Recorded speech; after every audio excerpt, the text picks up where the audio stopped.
Kabayan, pag nag-abroad ka, sasampalin ka ng hirap ng buhay na akala mo dati pa chill-chill lang. Marirealize mo na yung salitang hindi pinupulot ng pera na dati naririnig mo lang sa mga magulang mo.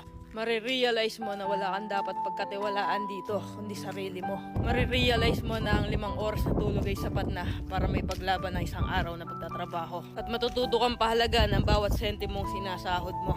Matututo kang magtiis at magpasensya kahit minsan ikaw ang nasa tama. Matututo kang maging independent o mag-isa dahil wala ka namang aasahan dito kundi sarili mo lang. Matututo ka rin ditong lumaban kahit ayaw mo na at hindi mo na kaya pero wala ka pa rin choice. Wala kang choice kundi kayanin na lang. Marirealize mo na hindi pala totoo yung sinasabi nila na masarap ang buhay dito sa abroad. Kasi pag nandito ka na, masasabi mo na lang talaga sa sarili mo na ang hirap pala. At totoo din yung sinasabi nilang lahat na nasa abroad ang pera pero wala dito ang saya. Kaya sa mga nagbabalak mag-abroad dyan, patibayan ng loob dito at bawal ang mahina, bawal ang sumuko. Kasi dito mo mararanasan ang realidad ng buhay kung saan patatagan ng loob ang labanan.